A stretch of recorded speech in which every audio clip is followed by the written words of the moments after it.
Welcome to Project Hindsight's Memorial Retrospective project that we're working on. And I have here with me today Matthew Wood of the Matthew Wood Institute of Herbalism.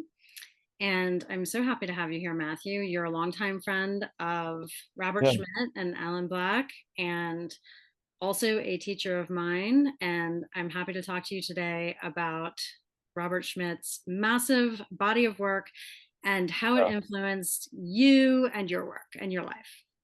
So, so how did you first encounter Robert Schmidt and Alan Black, and what most captured your imagination about Bob's work? Well, let's see. So my first book had been published, Seven Herbs, Plants as Teachers, 1985 or 6, I can't remember. But Ellen looked me up about a year later. And of course, she was always kind of questing. And in those days, we didn't have the internet. So, she probably just found my book in a bookstore. And then, I don't know, she managed to look me up and get my phone number and everything. Not so easy in those days. And she called me up and she wanted me to come out to Michigan to teach. Um, and they live near, was it Big Rapids? Yeah, that's where Michael Erlewine lived, who I was familiar with. I'd worked for Llewellyn Publications when they first published Michael Erlewine's first computer book. I think that was the very first computer astrology book. How much things have changed since then. And so I was familiar with him.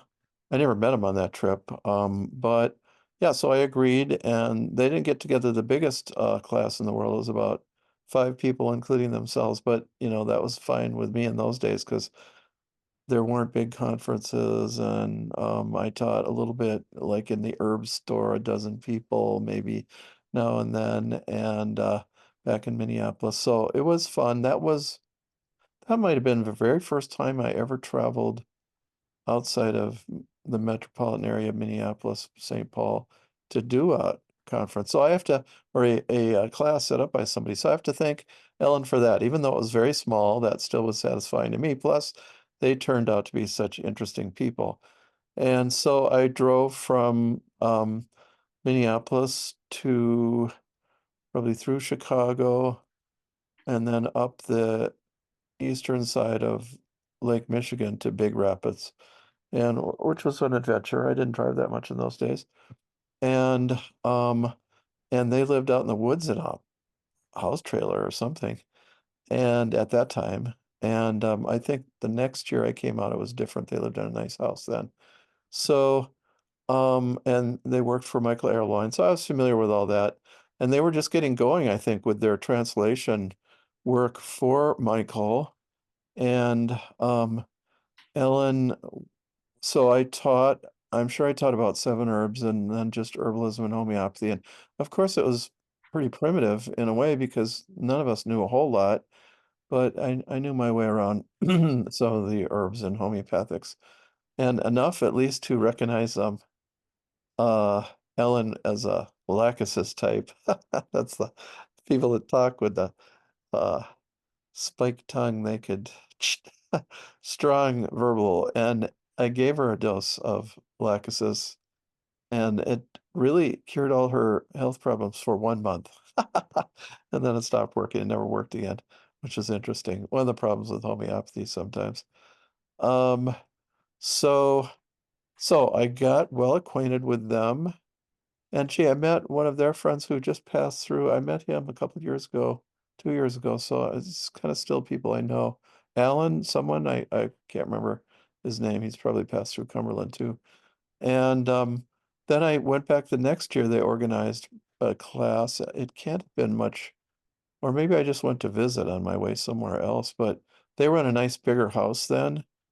But a lot of adventuresome things happened. Like Ellen had an asthmatic attack that was scary. Like I said, oh my God, like death is in your aura. Not that I could see it, but I could feel it. And she was like, just barely able to breathe and tortured to capture her breath. That's a indication for agrimony in the Bach flower essences.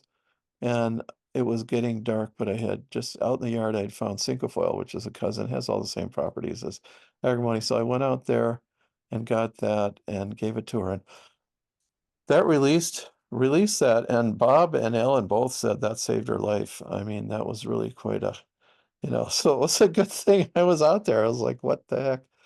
And I'll tell you her story about how she got that asthma. Did she ever tell you how she Oh yeah, she gave you. I mean, you gave her werewolf root at that point too, didn't later you? on, um, or was that when they already reached, maybe that was when they had reached, uh, oh, Death is in Your Aura. That would be werewolf root. Yeah. Yeah, because you had it, and it was so like amazing that you had it.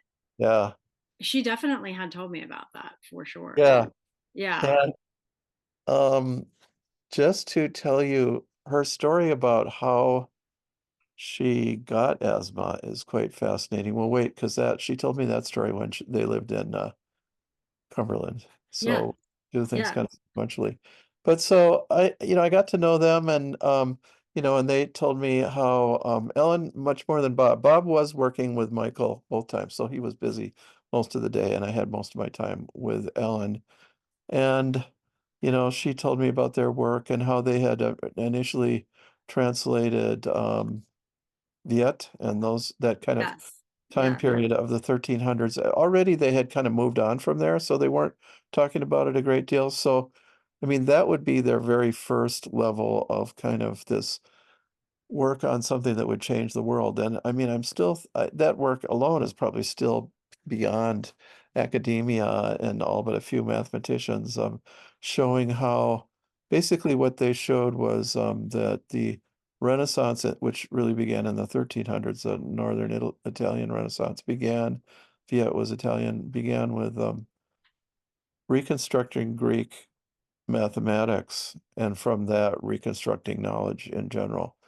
Because just as the Greeks had kind of start with mathematics as far as rationalism concerned, because we can't say that that was the start, because Plato and Eudoxus really kind of maybe preceded it, or equal to would be the archetypal astrological way of thinking, the intuitive path as well. But this would be the rational, and just as the Greeks started with mathematical clarity, so did the medieval time period, and they worked on all this, and they showed, of course, that Viet and these people that their ideals were different from what actually happened. So all That's that's very right. interesting. And Yeah, it's like the algebraic mathematics was an attempt to restore Greek mathematics, but ended up being something completely different that ushered in the modern mathematical age, which I mean, it's completely fascinating. Yeah, yes, it's like the modern. Bob said this so many times that these renovations would end up like misinterpreting the yeah. original, And create some. creating something new. Yeah. Yeah, And then that periods of translation, periods of intense translation would always be accompanied by a renaissance, which is definitely what happened in traditional astrology with uh, Project Hindsight, for sure. yeah, yeah, yeah. Yeah, so this is the 1300s, and then the 1400s. There's the Hermetic documents come over from Istanbul, from Constantinople before it falls, and then and then you have by 1500 you really have the Renaissance going full blast, and you have an intuitive branch as well as a rational branch, and the rational branch wins about 1650 or so, but the intuitive branch, Paracelsus and so on, was very important and very significant to myself, and so I was very much influenced by Paracelsus, and those guys were more interested by the ancient Greeks, and little by little they kind of parsed out who were maybe already they knew the importance of Plato and the kind of intuitive method. But Bob didn't play favorites. He liked both the rational and the intuitive method, and whereas I was just an intuitive, hopeless intuitive. So, which actually ended up kind of fascinating him because he did that interview with me because he realized I was kind of a Fossil thinker, intuitive thinker, and Yeah. that's kind of rare in our culture. So we spent time there, and I came to understand that aspect of their work, and really the Project Hindsight astrological corpus wasn't only in development at that point, so they didn't talk about that because except that it was developing and that Michael was behind it and all that. But Ellen said, I remember one thing. Ellen said, just to kind of demonstrate, um, Bob, in particular, Bob's dedication to understanding the Greek. He said, yeah, Bob spent 6 years trying to understand why Euclid used a certain verb and not another, not the one he typically used. And I said, well, did he find out why? And she said, oh yeah, but she didn't explain. It wouldn't have been Yeah. possible for me to understand. But I believe at this time that she explained to me Project Hindsight. Yeah, they'd already discovered yeah, they had already figured out by this point the mathematical system. So what, there's two systems of mathematics now. And then there's a third that had been lost, which was the great thing of this 1300s Renaissance, was to recapture this particular mathematical system, which was known to the late Roman period. Do you remember what that is at all? I can't remember. No, I know that one of the translations that they did through Golden Hind Press was a mathematician that also had never been translated into a modern language. And um, I have the book downstairs. I can't remember off the top of my head what the name of the mathematician is. And if I try to say it, I'll be wrong or something. Yeah. But yeah, they got the transcript from a library in Italy.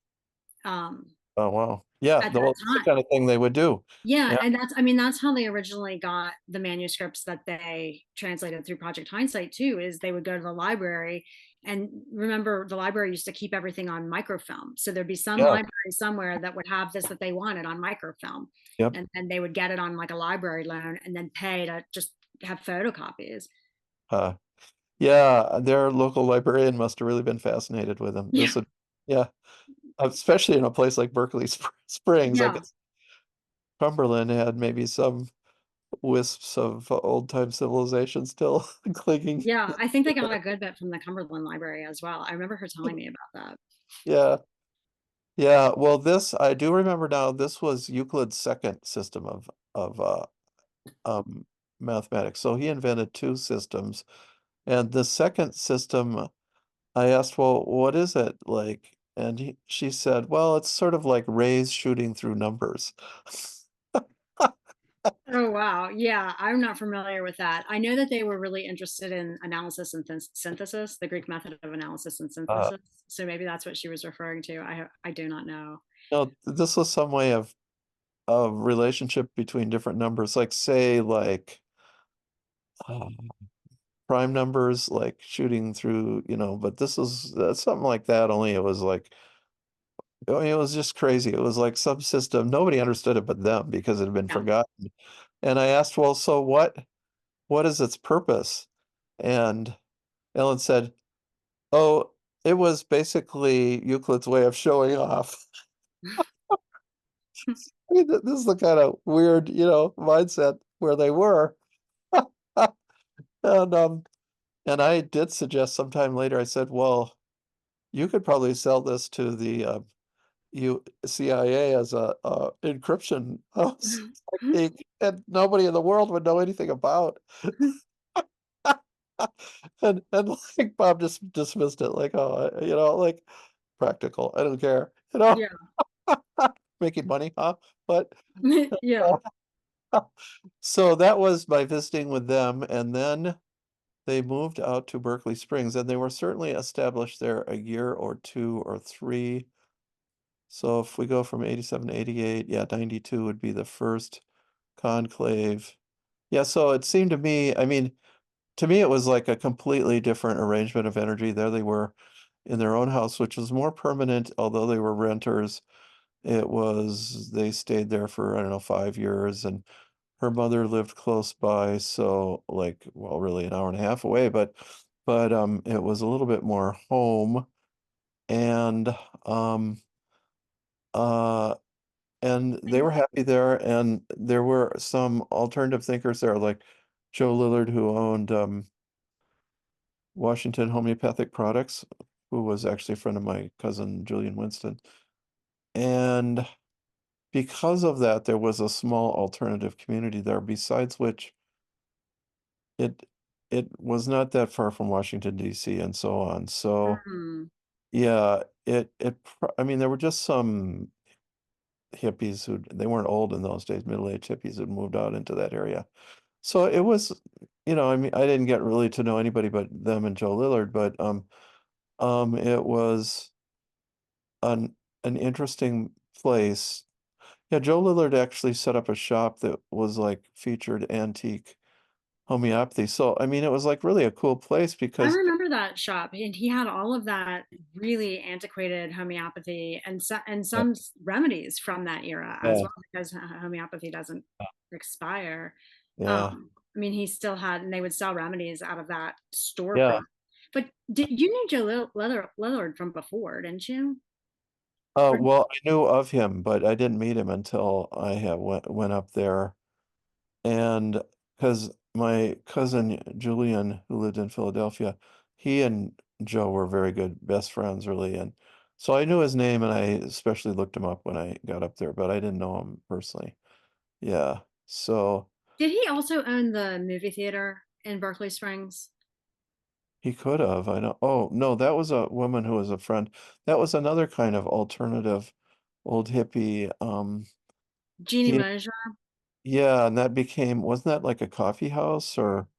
Yeah, and it was a theater, and she's the one that did one of the original interviews when Project Hindsight launched. There's a video Okay. interview that we have Yeah. that I need to put out here pretty soon, that is of the three Roberts being interviewed when they're very first beginning their translation Oh, wow. initiative, and Jeannie Mosier is is hosting that event and in Oh, Berkeley Springs. And yeah. anyway, Yeah. so somewhere along the way, I thought that maybe she was also in business with Joe Lillard too. In Not to my knowledge. okay, Yeah, I don't think so. I mean, her business was very different. They may have been good friends. But yeah, that was another thing that just made that town a little bit more interesting. And then, I mean, when our friend Tismal kind of became part of the scene there, um, there was like an Indian trader, he was, and Tismal was an Indian. So I mean, that's not every town that has, you can trade in skins and beads and stuff, especially something that size. And there was a nice antique store there as well.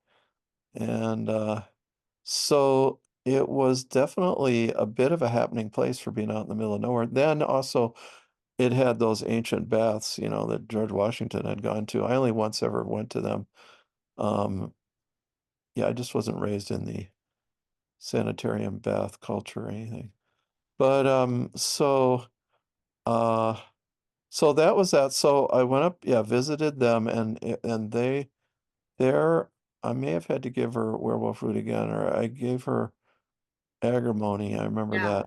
Her yeah. asthma got, She had told me that she took agrimony after they moved to Berkeley Springs. She had yeah. to take agrimony for a while at your recommendation, and in fact, that's why they left Michigan. I mean, she just could not tolerate the allergens there, whatever it Oh, was. okay. Yeah, all right, that makes sense. Yeah, the Midwest is pretty darn pollen laden. Yeah. Yeah. And I don't know, being in the pine forests like that, I mean, that has a certain sanitizing. I mean, all the old tuberculosis places, sanitariums were up in pine forests because they just keep your lung kind of sanitized. Yeah, so yeah. Okay, so she got better, yeah, and they were already working. So they were working with the three Roberts, and I really did think that Chris Barron's interview with Demetra, that she did really kind of capture the wonder of that early time period, the three Roberts working together, and then also um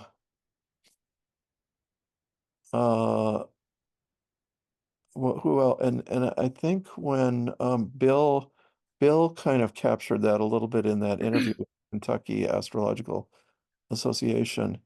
So I mean it was really something was happening. And I was just a marginal student of astrology. I had studied astrology because there was no other language of energy patterns well, first it's a language of energy patterns. Maybe I should just go back, talk about astrology in general. So when I was 19, one of my high school friends, we graduated, she read my horoscope. I didn't believe in astrology till then. And I mean, she just totally predicted things correctly. And it didn't matter whether it was psychic. There wasn't any way you could have pulled that out of my psyche without, some symbols to represent it. Maybe it wasn't psychic, but like she said, "Oh, you will never be satisfied until you've written a book." It was like, and then she said, Mars in Capricorn in the third house. And it was like, I knew that was true that second. I didn't know that until then. I Yeah. myself wasn't aware of it. At that second, I knew that was true. And that book was the Book of Herbal Wisdom. And actually, this is just some personal autobiographical stuff. Then when that book was done, I knew I'd finished my life work. I could goof off from there on out. I could do whatever I wanted, which was just to continue learning herbalism, but astrology had given me the language. Like I dropped out of school when I was, yeah. So after she read my chart like that, I dropped out of school a year later, and I did nothing but study astrology or Jungian psychology, which actually is astrology, as I began to see. And I mean, astrology is Jungian psychology, and Jungian psychology is astrology. It's real in the modern incarnation. It's very clear.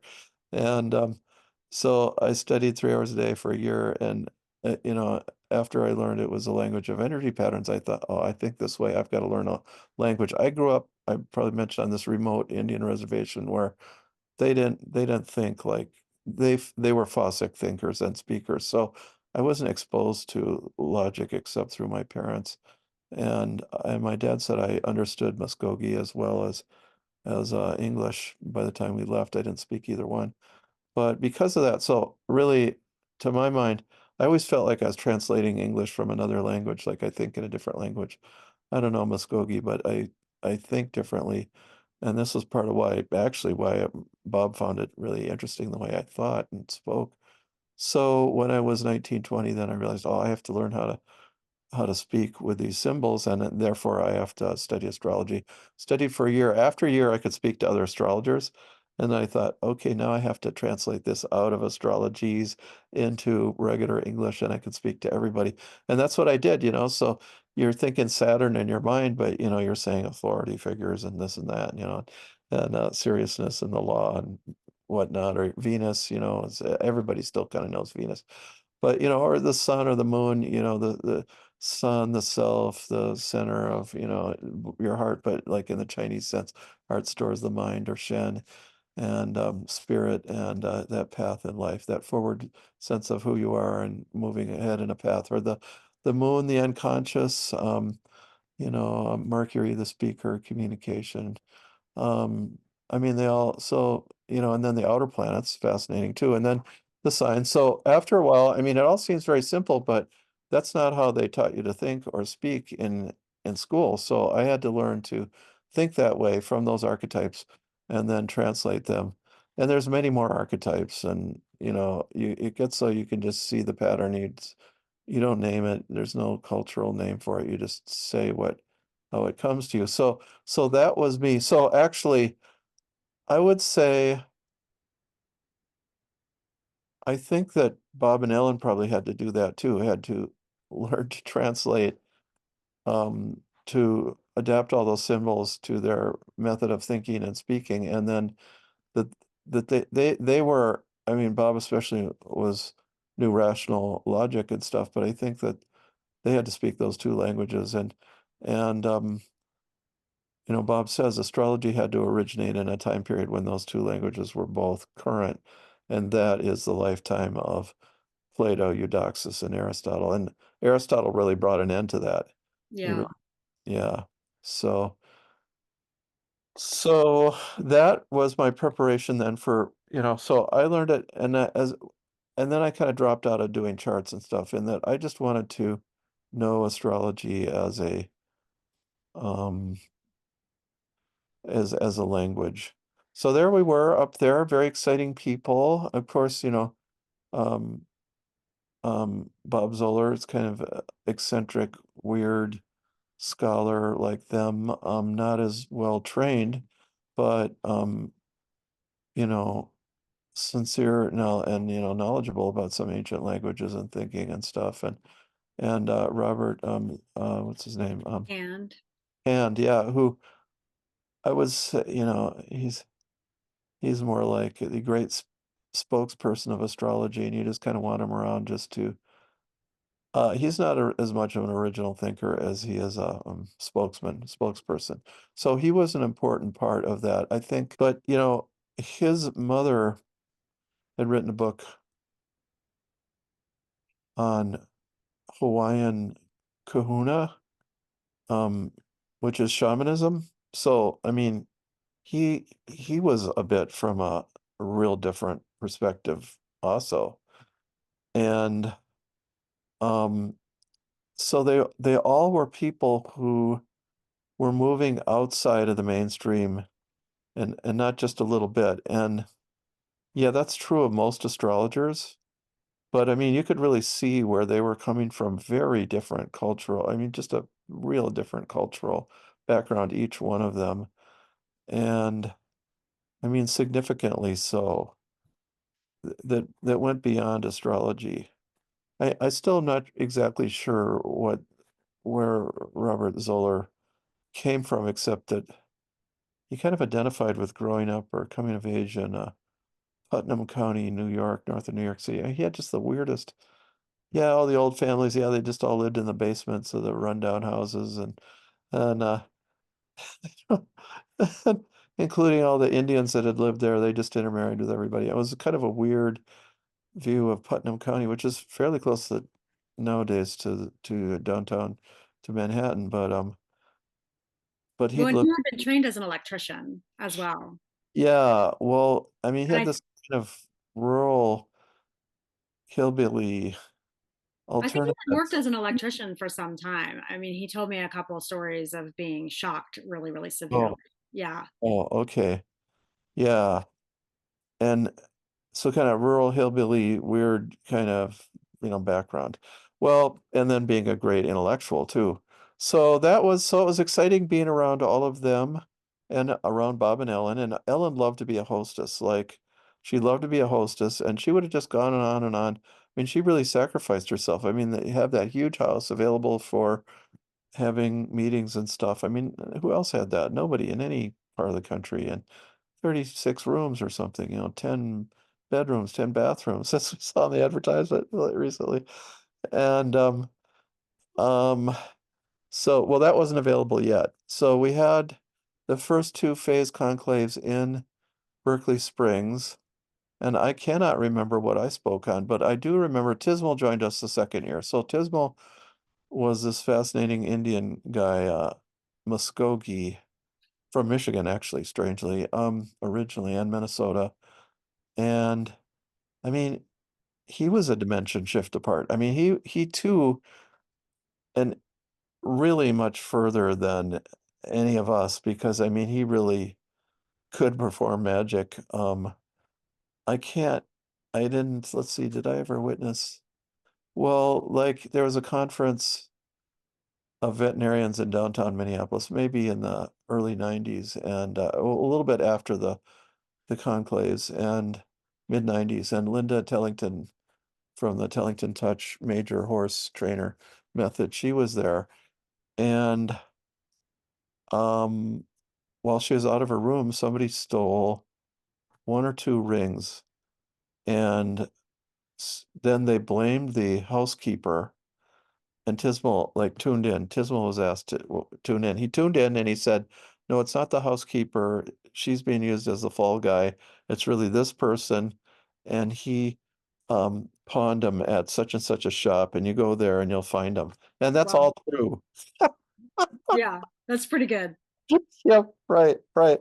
I'll tell you, and I mean, these totally weird stories would kind of around him, like some he may have made up, but he sure he was a fascinating character. But so here's another one. So he made friends with some people who were major executives at 3M and millionaires, and her money had come from like Nazi type sources and stuff. And so Tismal got thick with them and they wanted to do some kind of project together, but it never worked out because Tismal would always make things kind of crash. He never could work things out. Um, and so finally he got mad at them and Brigitte was her name. They came home. She said all the doors were locked. And then they came in the living room, like there was a china cabinet, and it was as if someone had taken a chainsaw and gone right down the middle, and Wow. it crashed into two parts, and everything was lying on the floor. That was after they'd split up with Dismal. And my friend, who's also known as Spider, my friend Phyllis Light knew him down in Arab, Alabama. Okay, I didn't realize that. This is so bizarre. And he was reputed to have killed people down there and was a reputed witch. So I mean, he really freaked people out and learned, and intimidated, and he would, when everybody was dancing the powwow in the correct direction, he would go in the in the other direction. And spider down there meant witch, in Creek. And what was it? I said, well, so finally he got chased out of there. I said, how did that happen? Oh, well, some hillbilly, came to his house trailer with a gun and said, "You ain't teaching my daughter any of that witchcraft stuff, any of that black magic." And he was run out of town basically. So, but he'd grown up on this Was that res. all before you knew him? Yeah, yeah. Not the thing with Brigitte or those first stories happened. But the ones from Arab, Yeah, Alabama. yeah. And then he'd grown up in Lake Isabel Reservation in central Michigan, and he knew Eli Little Elk was his mentor. And I mean, this was verified in various different ways, but he couldn't really go back there because I'll just say it once, people think I'm some sort of cultural, well, they don't like, there's pro-pagans and witches and stuff. Indians hate witches. They will kill them and drive them out of their reses and stuff. I mean, they just hate them, because I mean they know how damaging they are. Because Indian witches operate in dream time Hmm. where white people are unconscious and black people too. Like like voodoo is nothing compared to what the Indian witches can do. Like they can just kind of implant things in your mind, and pretty soon you're driving down the one-way street the wrong direction, and various things, and you're totally tripped up and just messed up indeed. So, but Yeah, there's a whole movement to like reclaim the word witch, which I think is really unfortunate myself personally because yeah, then what do you call a witch then if you've reclaimed it? You know what I'm yeah, saying? yeah, yeah. Well, there's good witches and bad witches, but I would use for a good witch, I would say shaman does it for me. So, yeah. But anytime you're studying that kind of stuff, you'll either turn out good or bad. You can't help it because there's power involved there. So, but he was a fascinating person. He went to high school in Minneapolis, so he spent a lot of time in Minneapolis. Golly, I mean, the stories he told on, and then stories about the res growing up. Well, so he was um quite fascinating, and he gave a fascinating spellbinding lecture at uh there, and I don't know if that stuff's recorded, but I have that. Yeah, and it's on my radar. I'm um one of my one of my clear goals is to republish yeah, everything. So yeah. get it and get it up. We have a streaming site that has a lot on it, but it doesn't have everything. And I've definitely listened in on Tismal's talks a couple Oh, times, yeah, and yeah. I can't recall off the top of my head if it's the 1994 or the 1995, but I think it's Uh, the 1994 one that I'm listening to. And I was wondering if you had that, but no, I'm uh, I'm planning on releasing it, just oh, the cool. entirety of the Yeah, yeah, content. Yeah, yeah. so, yeah. Well, plus there'd just be a lot of interesting astrologers of that time period that are dead now, most of them, not all of them. And just the thinking of that time period, I cannot say, yeah, I mean, astrology went through a renaissance maybe in the 30s, 40s, 50s, where it got reborn. I mean, it had barely survived in English, the American and the British, but it had survived. And then, so that was and these were people who represented that time period. And then Bob and Ellen's contribution made it another renaissance. And so astrology is just growing and growing, but it was fascinating. We didn't really know that much about Greek astrology at that time. At So, all. And just for and I also will jump in here on you, just in case there's somebody listening that doesn't really know Project Hindsight and what the beginning yeah, was. But what initiated it was, the translation project that they that had initially been translation of old mathematical works. Then in 1993, as I understand it, they it it became the translation project became to translate all of this ancient astrological work that had never been translated before. And yeah, as far yeah, as the ancient Greek, um, a lot of it, most of it existed in what's called the CCAG, which was a critical edition that had been put together by a scholar in the late 1800s, and different people have added to it. But the critical edition remained in the Greek, right? So it had been, somebody had already done the painstaking effort of collecting all of the manuscripts that had to do with astrology, wow, but hadn't translated them. And uh, so they had yeah, just sat, and I always say, I think it's wild in this modern era to think that there exist things that haven't been translated before, but yeah, in fact there's yeah, a lot. And this CCAG had never been translated into a modern language at all. I mean, it just yeah. sat in the Greek. And so Project Hindsight initially had like the Greek track, the Latin track, um, and A even little bit of Hebrew track. Arabic. Yeah, and Yeah, but but ultimately where the gold was in the Greek track, and that's of course yeah, what Bob was focused yeah, on.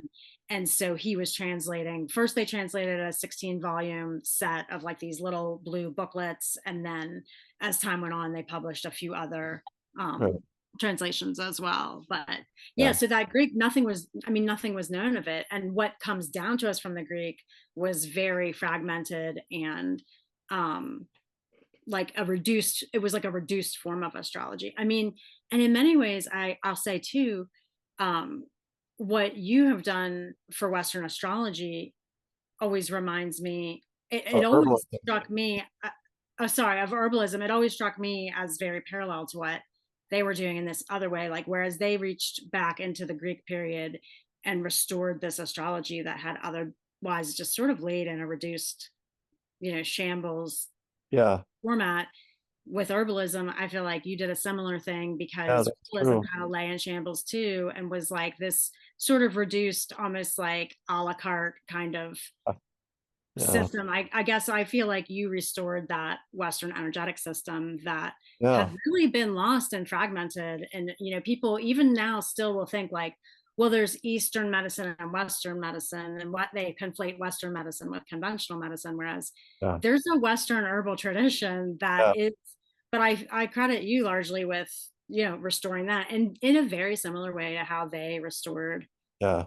um, ancient I never astrology. thought of that. That's very true. Yeah. And really what I restored really was just a 19th century energetic system, which actually the terminology is still used in neurology textbooks. You can look up excitation, depression, torpor, atrophy. That's that if somebody did a report on, your MRI and what it was looking at, that those are the terms the doctor would use to actually describe things. They don't diagnose from it.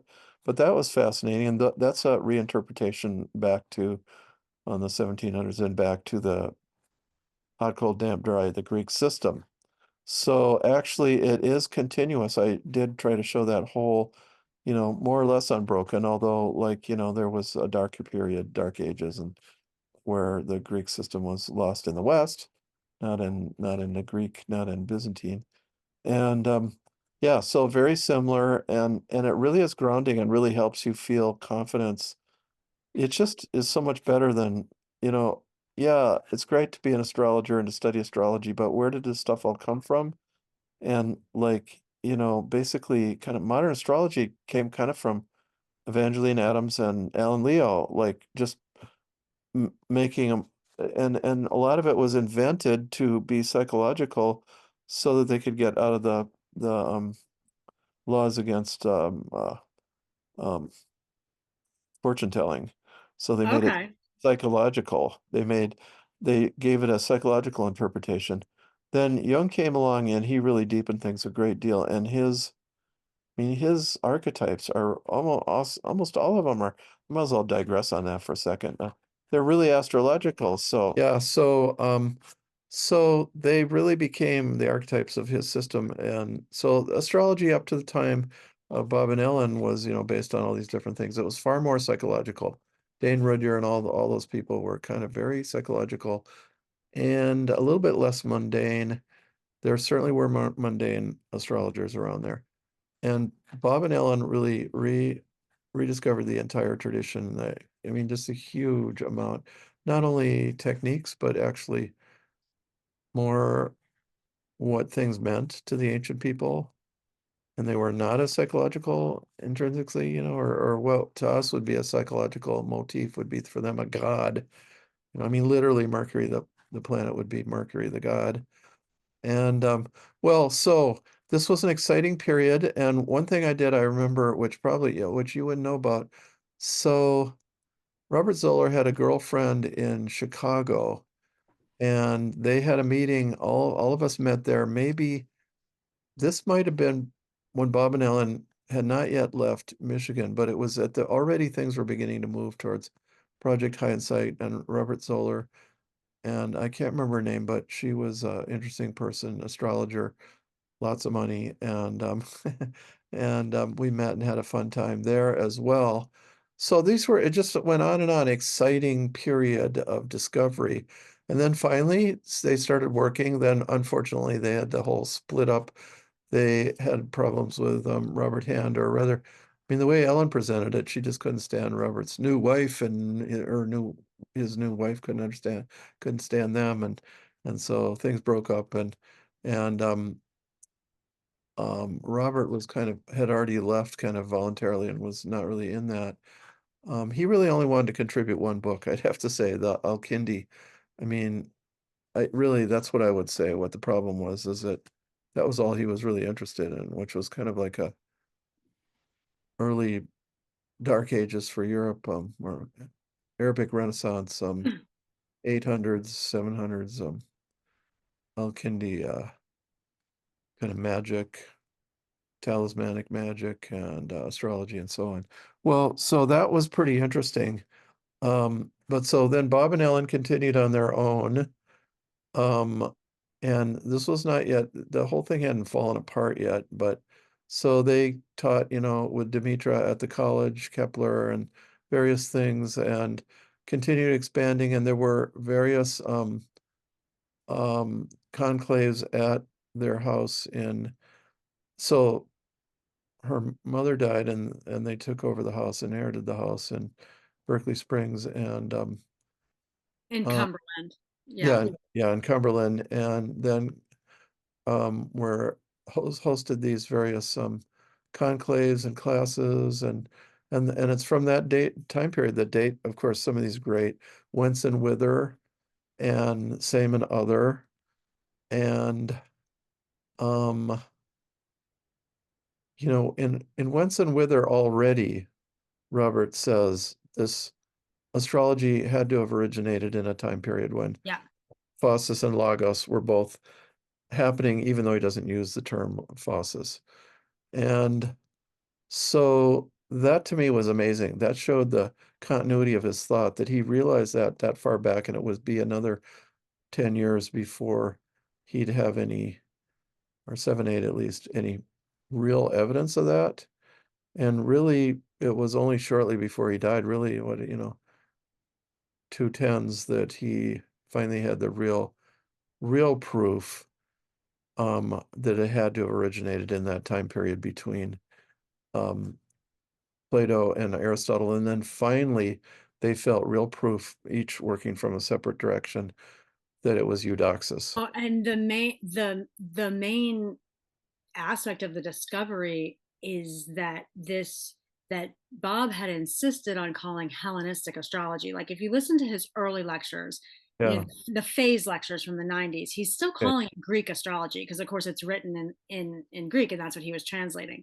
But Yeah. then he early on decided to call it Hellenistic astrology to be very, very accurate, right? Because the actual works that survive are largely from the Hellenistic period. Yeah. Yeah. But the whole time he's maintaining this must have originated from one man or one group of men working, operating according to a program. And he talks exactly what you're saying, that this originated during a time when Logos and Phasis were equally weighted in the human psyche, which was a very, very small period of time, right? Because after the Aristotelian era, Logos is, Books far, over. far outbalances Yeah. phasic thinking. And so, in the end, when they make this eudoxus discovery, which they start discovering in 2010, Bob doesn't publish on it until 2015. Now, that lecture I just recently put on the streaming site. Oh, So anybody oh, can go there and listen to it. So they yeah, didn't publish on it until 2015, but you and I were both talking to them about it all the way yeah, back to right. 2010 and 2011 when they were discovering it. Um, and so what that does is shifts the chronology back by at least 200 years, right? From, Yeah, it's really not Hellenistic astrology. These no, these works came out during the Hellenistic period. yeah, That's what we have that survives. But they themselves are reporting on something that was created during what's called the classical period, which would be like Plato's own time, right? yeah, yeah, And we also have proof that Plato had, full knowledge of this, yeah, yeah, which is just amazing. Yeah. yeah. Which is more Ellen's department, I think, Yes. her work, Yes. which will take longer to bring out and Yes. is more, it's more crazy in some ways, and but it's so supplemental. It's really, And yeah, what Ellen's work really shows is how the astrology is preserving Pythagorean mathematics, yes, And, yes. so there's a lot there. But so getting into this logos and well, do you have anything else to say about Oh, this? You want to talk any about more logos? things? Huh? Well, let's see. Yeah. So yeah, and just to, Bob worked out the astrological principles that had to have originated in this early period, um, between Plato and Aristotle, and Ellen worked out more from a numerological aspect, and this turned out to be the case that the numbers, letters, were all numerological as well, and not the numerology that we have today. It was a different numerology. So she began to decode that, and it was all encoded in many different ways, in these ancient works. And one interesting thing I gotta bring out, just so the Hellenistic period would generally be, cited as maybe 100 AD onward to maybe 300 AD, somewhere in there. Yeah, then maybe a little before that. Okay. Yeah. Oh, all right. Because, yeah, I was sitting there reading, what was it? One of the astrological herbal treatises, Traley's, and, he talks about the Emperor Claudius, and I said to Bob, well, this is like way before this period of all these Hermetic writings in the 100s, 200s that are philosophical. And I mean, this kind of shocked me. I mean, how could anybody think that? I mean, this is already a well-established system then in 50 AD in Claudius's lifetime.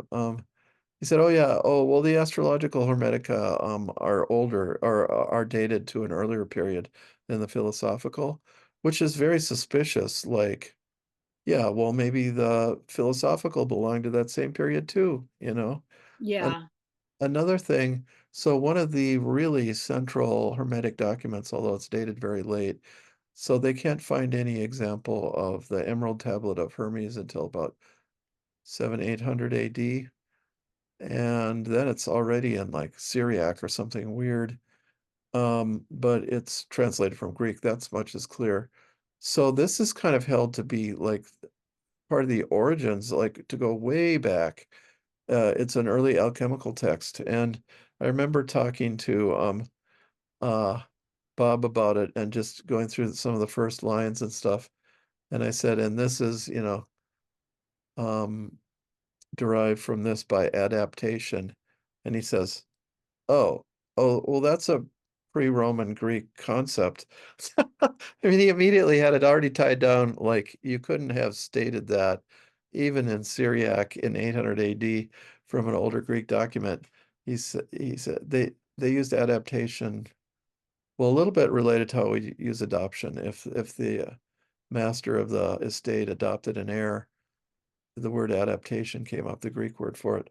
And so I mean it was just, he could just turn the world upside down in a moment sometimes, Mm. you know, because he understood these things so deeply and things that were really dated by people who were really just they were very conventional and bound thinkers and scholars that really, well, these documents are from 1, 200, 300 AD, the Hellenistic period. It's like, yeah, okay, but the ideas in them, the things they speak about are much older and the diction and things. So they were not able, they didn't have that. I mean, if you spend 6 years figuring out why Euclid used a certain verb, these things will be more apparent than they would have been to these scholars who are accepted in scholastic ar arena, but really didn't have the finesse that he had. So it was always interesting talking to him about things like that would come up every once in a while. So all through that time period they lived, and sometimes it was just fun visiting and in Cumberland, as you know, and visiting in that big house and then in that other house on 214 or whatever that was, or wherever that you have that photo of me and them. But yeah, I'll show you a photo. Yeah, yeah, should we? Yeah, and then See, and then share, finally share. their final house, which was a bit of a wreck, but it was still fun visiting them. And um golly, I definitely had gotten Ellen's asthma better because that house was so moldy. It's amazing. Yeah. You could really, yeah, there we are.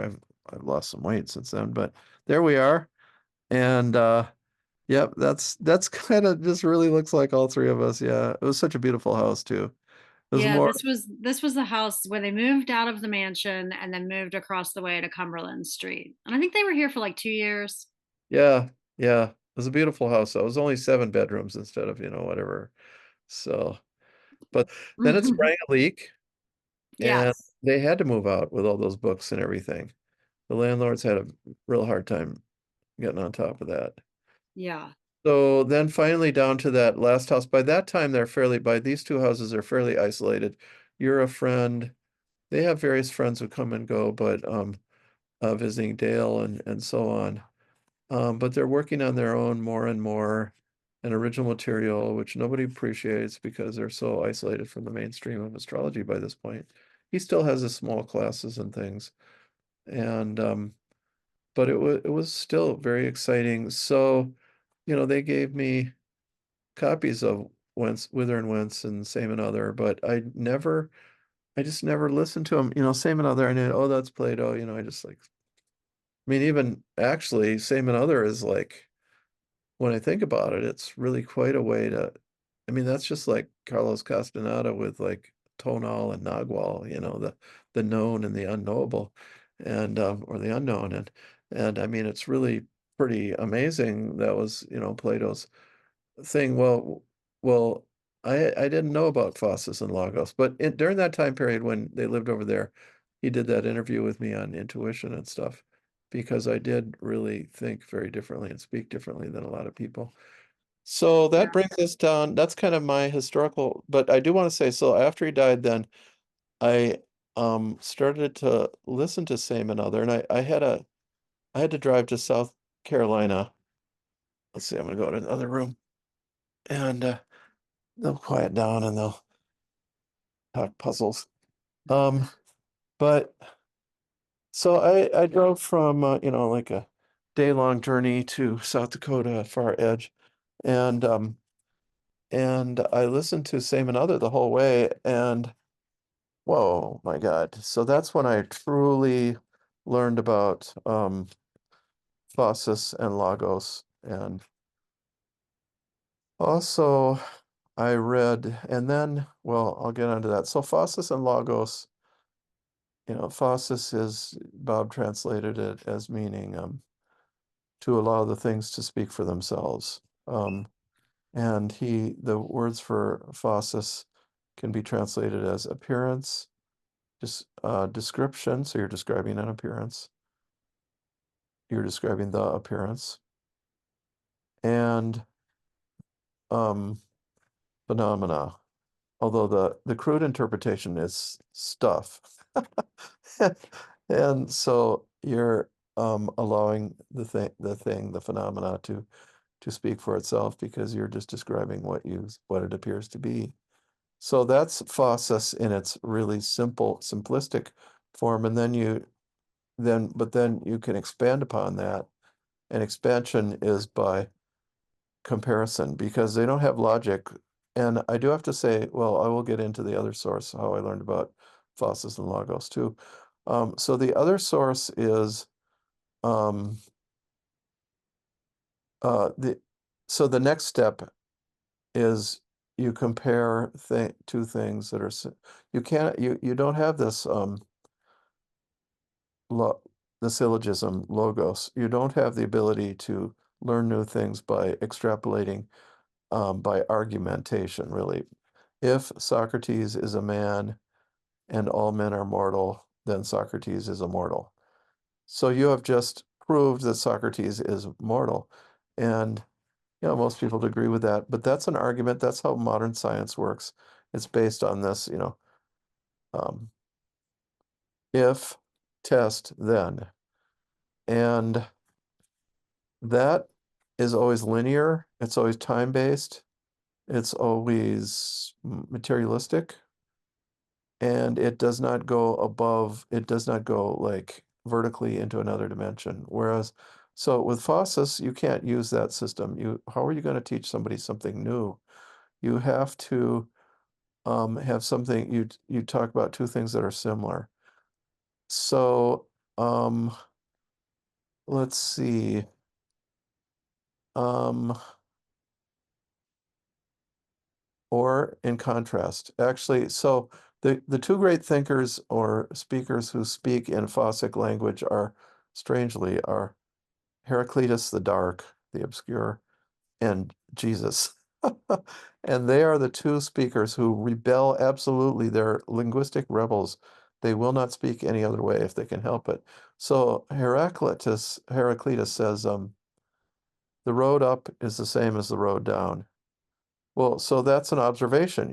And you're making a comparison. There's a similarity, but there's something deeper there. What does he mean? Why did he say that? You don't need to say that. And But Bob also talks about that as like oracular speech, right? It's like oh, oracular speech or an yes. angel that appears or Yeah. yeah. Yeah. Yes. And he gives an example a lot of like the oracle that says if you invade a great nation will fall, right? Yeah. Right. Yep. So Right. hey, maybe now I'll play this clip of him Yes. describing Phasis and then I'll let you Yes. continue on with what you're saying. Okay, Right. I will attempt to share this screen. Let's see. Yeah. Okay, let me just play this. And I'll write that down. So what we're talking about here is two words. We're talking about logos and we're talking about phasis. The Greek word phasis can be constructed from two Greek verbs, which don't seem to have anything to do with one another. One of them is the Greek verb phino, which means to appear, and the other one is the Greek word phemi, which means to say or speak. Now, if you put that together in the same way we put together the different meanings of logos was an interweaving in speech that brought your mind to rest and something appears. What we have is an appearing that speaks in some way. This is what I'm trying to say. There's a certain level when you are very persistent. Maybe it's in a meditative state. Maybe it's when you're feeling particularly intuitive when you're reading the chart. There is a certain level at which the phenomena do really say something, and it can only be understood as speech. Wow. So we have a very strange reciprocity here. We have speaking that allows something to appear, and we have appearing that speaks. Now, this is not speaking like you hear a voice in your head. This is sort of the speaking that's kind of way down there, just beneath your consciousness. But Oh, that's incredible. In fact, I learned new stuff. I've listened to that tape 5 times and I can't remember any of that. It didn't And he register. flows. Whenever you listen to him talking, it's just like flows. You're like, yeah, yeah, yeah. And then Yeah. you, you don't realize Wow. how deep into the onion you are. Yeah. Yeah. I mean, he just described the original meaning of the word logos. So logos was used before logic, before the syllogism in that way to weave together words to have meaning. And actually that's in the Gospel of John, in the beginning was the word, the logos, and the logos with God, and God, and that's interesting. That would mean in the beginning was, the weaving together of words to have an appearance, which is very creational. But Phasis, yeah, now it's interesting because I'm a reader and I got my definition of Phasis. I got introduced to Phasis through listening to that tape. But then I ran across, it's just bizarre that a friend of mine who deals in used books sent me a whole little package. She'd evidently bid on, got in the library of a scholar named Jerry Stannard, who was a medievalist from University of Kansas or something like that. And he wrote a pamphlet, and I really recommend this pamphlet called Pre-Socratic Methodology. Bob hated the word methodology because, as he said, method is logos, and so how can you? This is like saying logos, Redundancy. logos, the method of method. Yeah. And but so Jerry Stannard used that, Stannard, and he describes Phasis. He called it the explanatory method. And I don't know if Bob actually had run across that. I would imagine that he had. Well, one does have to, what would one say, recognize previous people who have um, come to the same conclusion before you did. And he did, but and listening to that quote, I realized that Bob and Jerry came to this maybe in somewhat different ways. But so Jerry Stannard had recognized this, and the explanatory method just says what it is, and he gives the word phasis, but only in Greek. So I recognized what it was, but I was kind of like, wow, that's kind of minimalistic. But so to describe the thing, the explanation, and then he goes into similars, contrasts, word plays, I'm not sure. So that's all. You have to speak, you really have to kind of lay bare an archetype behind it. But yet on the other hand, I want to say, like in that Heraclitus quotation, there really isn't an archetype. He's using a wordplay to show empires rise and fall. Your lifetime rises and falls. Your fame rises and falls. Um, and he gives another one, you can't step in the same river twice. It's just an observation. He means it's flowed on. It's not the same river. And so he's a little bit more kind of Western Greek than way more than Jesus. So for him, the main thing is this kind of time shifts goes on, that the temporality of time and of life, I think, is kind of more Heraclitus's interest. Now, so that's like 75 years or 100 before Plato. So things are beginning to point towards Plato. Okay, I'll get back to Plato. I do want to see there's some major, Plato institutes things that help Phasis and also press it into new ways of speaking and thinking that are not in the original, because there is no archetype. When Heraclitus says you can't step in the same river twice, that's a wordplay in a way, or a comparison. It's not an archetypal thought. Okay, same. So Jesus, like, how did he speak that way? Well, in Aramaic, um, they worked out a linguistic device for making this comparison, which would be if, sounds very mathematical, if it is the case with X the way it is with Y, which is the kingdom of heaven is like a man went out to plow his field and blah, blah, blah. And like, it's a comparison. And virtually nowhere does Jesus use logic. There's one where he does, and it shows that he understood what logic did too. So he's constantly speaking in these by similarity or contrast. And a lot of his, the meek shall inherit the earth. A lot of these they are just observations, or or some of these you can't even tell, are they just folk witticisms where the corpse lies, the eagle flies, which does translate really well. This the kingdom of heaven is like a man went out. I mean, that just translates so badly into Greek and English. It just shows the roots of a foreign language and way of thinking. So he's got 33 parables, all of which are similarities like that. None of them are rationalisms. And the one place where he's rational is fascinating. So first, I got to say, so I'm digressing, but if you get past all the theology, Jesus is quite fascinating as a linguistic model. So in Assyrian medicine became exorcism. And all the things that Jesus said are all described in the text in 400 years before he arose. And they are Assyrian exorcism medicine. And the reading of omens, just like he does, the treating menstrual bleeding in women, which the Jewish rabbis could not do because they couldn't touch a woman who was menstruating, still can't to this day. And so various, I mean, his what he was doing as an exorcist exactly fits this system that already existed. And um it's a digression, but and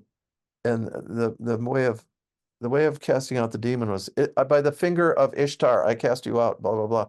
And so Jesus has a statement: if by the finger of God I cast out demons, then know that the kingdom of heaven is in touch with you. Like so that's the one time he uses logos, and it's to bring judgment. It's because you have to agree or disagree with logos, whereas phasis you have to attune, really. You have to see on two levels.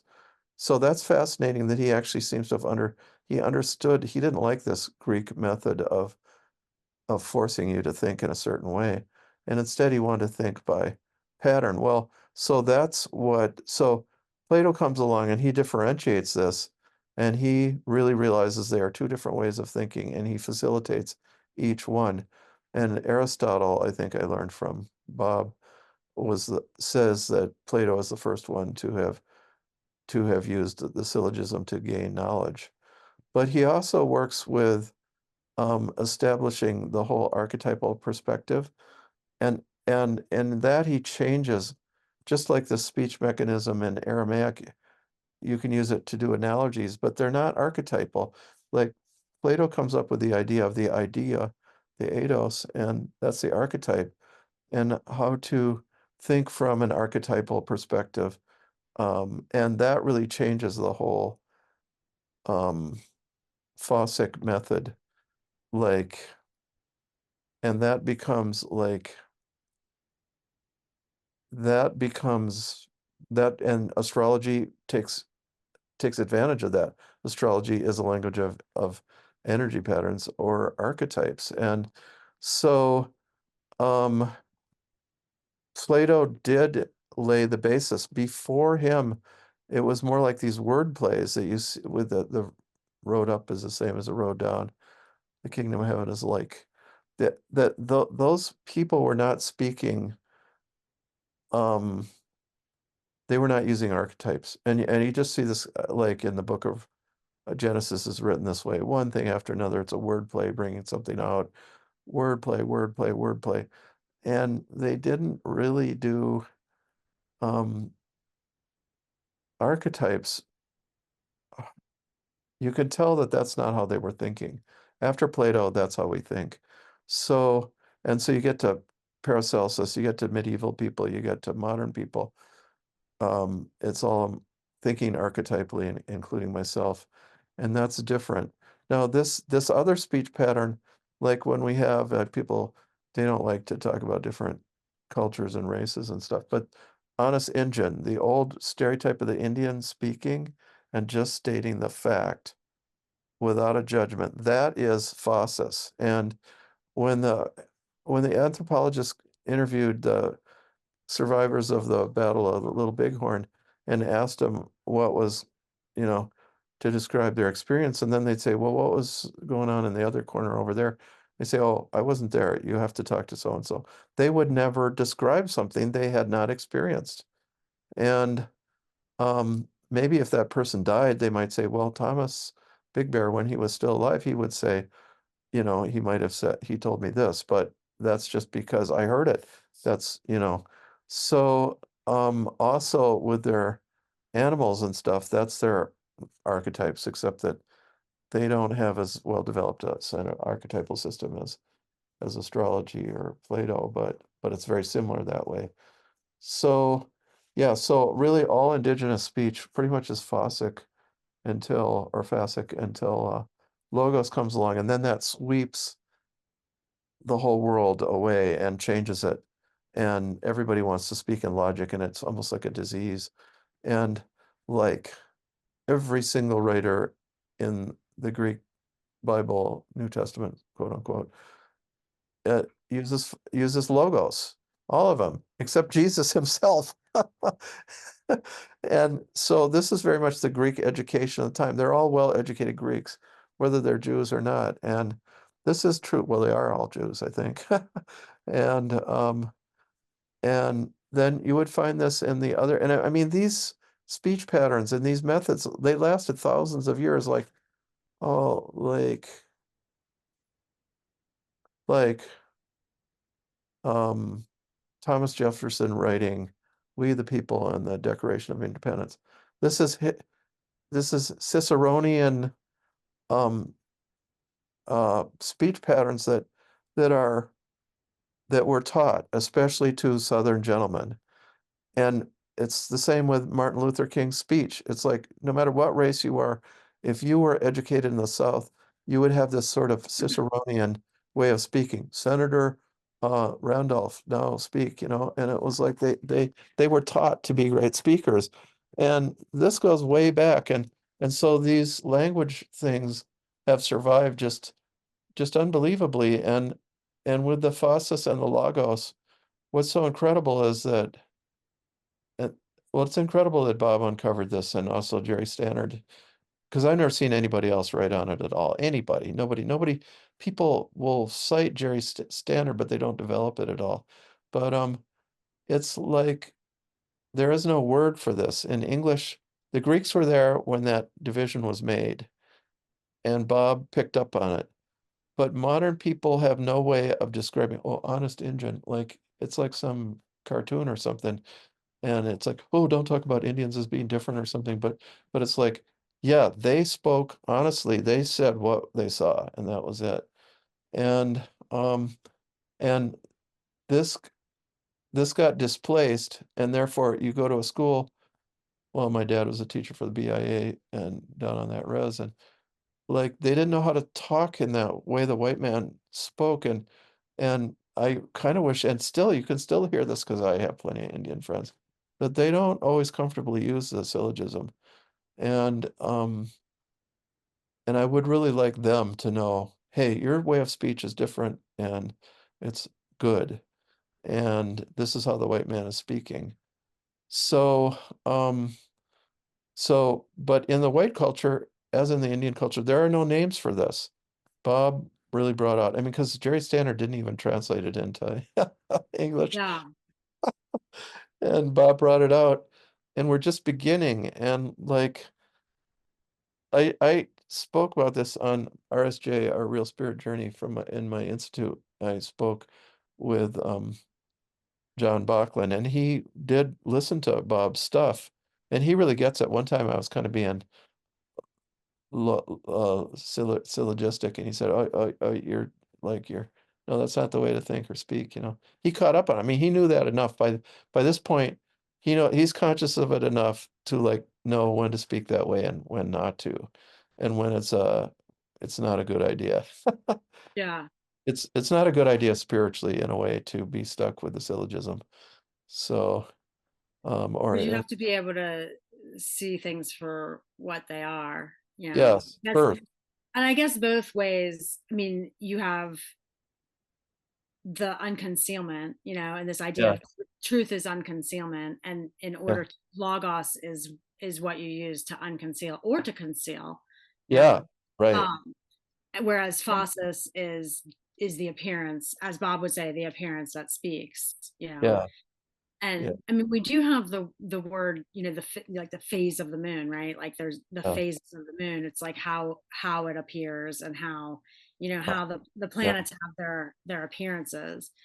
yeah, And it's interesting. A lot of the old mathematicians or scientists would talk about wanting to account for the appearances. How do you make a model that accounts for the appearances? uh, They would speak about it that way. But yeah, the I mean, Plato has those ruling principles of the same and the other, which I think Bob's the one that says, he's talking about the same thing when he talks about the same and the other, the one and the dyad, or the limit and the limitless, or even the male and the female, and they're irreducible principles. They're not opposites either. So you have, like, it's not the one and the many, it's the one and the dyad, right? So you have, like, this concept of, like, the one, and then the concept of the dyad, which is, generates everything in a way. Is that yeah, what you, yeah, yeah, and then there's the interplay between the two, and yeah, then I think expanding from that, it's like, I, I think at one point, or at a lot of points, he talks about logos being the proper relating of same and other, where you're not weighing too heavily on the same or too heavily on the other, but uh-huh, then also astrology being this balance of logos and phasis, and being both, like we were had to been talking about before. yeah, yeah. So I can see an analogy between, I hadn't really thought about it until this interview. Yeah, analogy between same and other, and let's see, and between Phasis and Logos with let's see, I mean, same, that's like the use of Phasis. These two things are the same, and they're, and then other, well, you proceed from one to the other, I guess you'd say, with Logos. Or one is transcendental and one is time bound in a way. And I maybe, and well, I can see it as relating. And then, I mean, it's very strange then it relates exactly to Carlos Castaneda and Tonal and Nagual. And I just saw an interview with somebody who they point out that when he uses, yeah, his definition actually is he stole from somebody and is kind of related to this whole way of thinking, the actual Indian way of defining these. And the Nawal is the animal the sorcerer changes himself into, which is a different definition for Castaneda. Don Juan, he has Don Juan say that the tonal, the creation, the manifestation, the dyad is this tabletop and all the things on it. The Nawal is everything else outside of the table. So that's rather similar in a way, that that dichotomy or those two differences. But So you're uh, saying Constanatus bar, uh, took those definitions from somebody else? well, actually, that came up in an interview with him before he had gotten to defining them. So he modeled the conversation with Don Juan on that what he had picked up from this other person. So and that's why, I mean, he's a genius. Don Juan's a genius. But when you go into the later books, when he's talking to the Indian apprentices, to them, the Nagual is the animal the sorcerer changes into, or the sorcerer who could do that, or the unknowable. Yeah, but it's not so, it's, and what would that have to do with Phasis? Well, Phasis implies a relationship between something that's manifest and something that's not, something that's in your mind, or something that's similar but somewhere else. Like there's a relationship there. And um the, so Phasis always transcends this dimension. Well, if you're just describing something, it doesn't. But if you use this secondary method, which neither Bob or Jerry Standard seem to have named, I call it signatory speech because but that's like the sign, Um, this is a sign of that. Um, and partly because the Hebrew that Hebrew actually does define it like this. where something that represents something else. They're more aware of that maybe than we are in Greek or English, but a lot of languages that turns out the sign represents something it resembles, and there's a relationship in that resemblance, and that transcends time and space, or the syllogism or the rational argument. The rational argument always locks you into a judgmental space where you have to agree or disagree, and you know, and you can use it to trick people. You can make up syllogistic statements that are incorrect, but but that sound right. And yeah, the Romans said of the Greeks that Greek was the best language to lie in. Hmm. And Rudolf Steiner said, I just so it was so hilarious. I thought, wow, he really knows what he's talking about. He said, yeah, in the first centuries before Christ and afterwards, in the Roman period, especially, there was more lying than has ever occurred in any time in human history. And it was almost like that's what everybody's trying to do. Yeah, and you have the whole concept of a sophist, and Yeah, sophist. yeah, right, right. Tricking people with words. Yeah. Yeah, like in rhetoric. I mean, we still have Yeah, rhetoric. Yeah. yeah, yeah.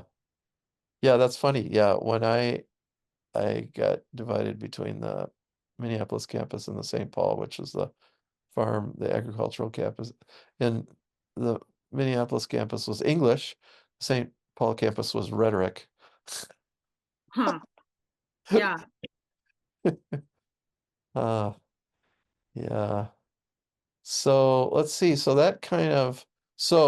this discovery of Phasis and Logos from Bob's teaching there in Same and Other was one of the most, what can I say, mind-boggling and shifting.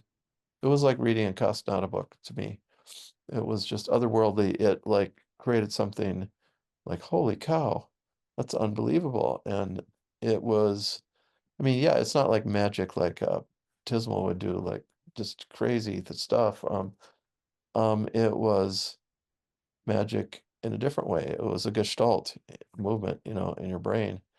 So, and I didn't get to talk to Bob about that in a conscious way because he wouldn't like enforce. He wouldn't have brought up like, well, there's Phasis and there's Logos and blah blah blah.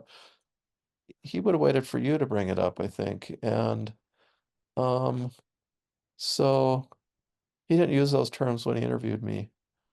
He probably used my terms, which are the intuitive method and the rational method. And yeah, so I learned this great piece of knowledge after he had passed on. And I was then able to thank Ellen about that. And I did ask her about if he'd read Jerry Standard, and she said no. But I don't know if that's the case or not. I would never have been able to ask him. But the way he defined it there is different from how Jerry Standard would. It's more radical. It's more to the roots of the language and the concepts and the experience of um, Logos and Phasis. Yeah. So that's my, I can't think of too much else if you have some specific questions. Um, No, that, that's good. yeah. Yeah, Yeah, good. Yeah. What an amazing person. I know. Bob. Yeah, and Ellen was amazing too. Harder to appreciate. But Yeah. she, I mean, I think that like Bob was as jovial and cheerful as Ellen was yeah, right. like pessimistic and Yeah, right. like uncheerful. So they were a good balance for each other. And then I think after he died, um Oh, yeah. Ellen didn't have that. Not only was she heartbroken, but she didn't have that counterbalance. Yeah, actually, interestingly, John Bachman talked to her a great deal on the telephone, and he did kind of corral that in. And I mean, he kept on saying, Ellen, you got to finish your work, got to finish your work, which she still didn't do. But she described what she was doing to you so well that it won't be lost. Yeah. She did complete her work. What she didn't Oh, do okay. is write it down. And one of, I mean, she wrote it down. What she didn't do is write it in a narrative Oh, explanation. Okay. explanatory format. Yeah. Um, she wrote it in. Have you ever looked at her notebooks? Yeah, I've looked at them, but I haven't tried to read them. Yeah, because it's just really like almost like written in code. Yeah. And so, and I can appreciate why she didn't have that it was so difficult for her to put it in like a narrative format, Yeah. because it literally, what she has is like a 5-dimensional puzzle or something, or Yeah. like at least 3-dimensional, to where every piece fits in to every other piece, and it's not, it itself is not linear. It is like at least a 3-dimensional Mm. puzzle that Or would maybe be four hard dimensional. to, what's that? Or maybe four-dimensional, yeah. Yeah, that would just be hard to write in that way. But we're working on trying to figure out exactly how we're going to publish her findings, so, and what makes the most sense. Yeah. Okay, so that makes sense. So that's like me when I realized I had to study astrology, I had to develop a language. I mean, she had no, not to be a pun on the word phase, but she'd finished phase one, which was to master the material and know it in her mind. But the phase two would have been she would have had to develop a language to do that. And that would have taken, for her, probably, she's not a Gemini like me. It would have taken her 5 or 10 years, you know? And I think, and that was not maybe her assignment. Sadly, it's your assignment up here. Yeah, because there's even, I mean, mathematical um, operations that don't exist in modern mathematics that they discovered Yeah. was being done. And so it's like, well, even simple questions like, well, what symbol am I going to use to, Yeah. represent this operation that's going to happen, or Yeah. one of the things that she had talked to me about is doing YouTube videos, to where you take like, you sort of segment it off and take like little pieces and describe it, because actually is easier to describe verbally than it would be to like write in a narrative format. um Well, that sounds like it actually it's more Fossick then in a way. 'Cause- yeah, Yeah. and by the end of her life, she had asked me to write a first draft for her. I wish I would have had more time to go through painstakingly her notebooks Yeah. with her. That was like the next thing we were gonna do. Yeah. um Is it, that I mean, she that's she fortunate lived to the minimum, she lived to the maximum necessary to finish her thing and then she passed on. So, and maybe there was some inner release too. So, yeah. She yeah. kind I mean, she right at the end, she knew she was dying, so. So when I heard she died from you, I mean, first you contacted me before she died, but then I heard she died. It felt like a relief and a completion for her. I mean, no longer were they separated. It was like torture kind of all along for her. And it was really just her work, I think, kept her alive. And her work, was like a counterpart to his work. So there was that too. So yeah, yeah, I would say her work clinched his work. yeah, yeah. Clinched it. It clinches it. Yeah. And it proves Eudoxus in a totally different way, Totally different way. Yeah. right? Ah, golly. Well, do we have more to talk about, or are I we? don't think. I think this is good. Thank you so much for. Yeah, I can't, there's not a lot more I would say except, just thinking of little times that I enjoyed spending time with them, I mean, I have a lifetime of kind of warm moments in all three of those, four, five of those houses, six actually, but, well, I didn't really like the house trailer, but the, the house in Michigan, but more so the house in, in Berkeley Springs, and then the three houses in Cumberland. I mean, they're just warm moments. They were loving friends, and Yes. as you know, yeah, They were so generous and so kind yes, and so generous with their time. Like, I remember going over, especially in the Washington Street house, and Bob would like have a whiteboard and be showing me all of this stuff he was discovering. And I yeah, felt so, honestly, like unworthy of the teaching, but like he was just generous with his yeah, yes. explication. he showed me a bunch of those things in the next house. What was it? The Washington House was the old mansion. What was the next Yep. house? Cumberland Street. Yeah, yeah, yeah. He showed me, yeah. He was excited and I was really excited to see it, but I couldn't retain it. I didn't have the background you had. They had really educated you. Yeah. It's amazing. So you are an heir, perpetuating it. Well, let's see. So, yeah, I plan to go out. I'll be speaking at a conference in middle late August in Eastern Pennsylvania. So I would like to, so I could teach a little thing, but at any rate, I'd like to visit, Yeah. and I will call you in advance